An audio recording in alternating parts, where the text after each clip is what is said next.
I made a video a little while ago talking about how little adjustment is actually needed between the different registers of the instrument, especially with your chops and even necessarily with your air. So for example, this like low couple of octaves or whatever,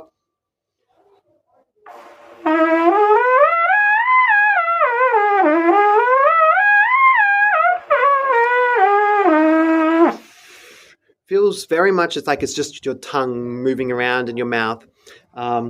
Who knows what else is happening, but yeah, it's very much like the adjustment is tiny. The lips hardly are doing anything.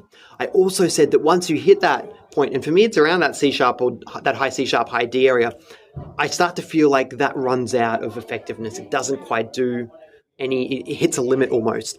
And so one thing you can do, which is what I showed in that video, is add the air support and just blow stronger, but leave everything else alone.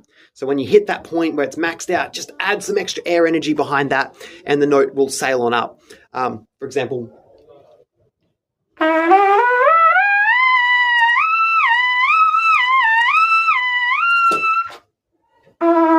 right?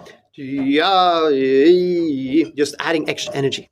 There's another way though. And this was actually kind of something the Buzz Pro was just showing me now, which is why I'm making a video about it.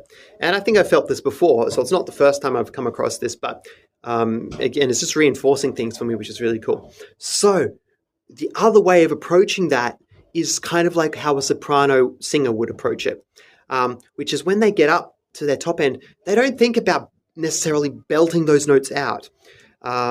If you're a tenor or a baritone or a bass, yeah, for you, you might have to feel like you have to really belt those notes out. But for a soprano, for a good soprano singer, they think about head voice, this idea of the sound moving inside the skull, into the sinus areas, all the way back here. And that, for whatever reason, makes the mechanics work better. And the same, I think, is true on trumpet. We have a head voice option as well, where instead of pushing when you get to that spot where things start to run out, you do the opposite. You actually pull back and let things float past that. There's a passaggio there that you can just keep going past. If you don't push, you actually just let things float past it.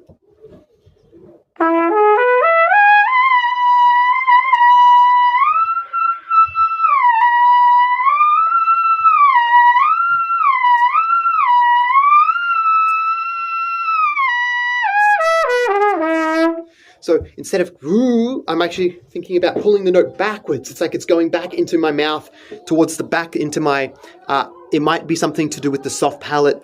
Maybe that's raising. Maybe that's what's happening there. I'm not 100% sure, but something worth trying. Thinking about that note being in your head rather than out in the room might help.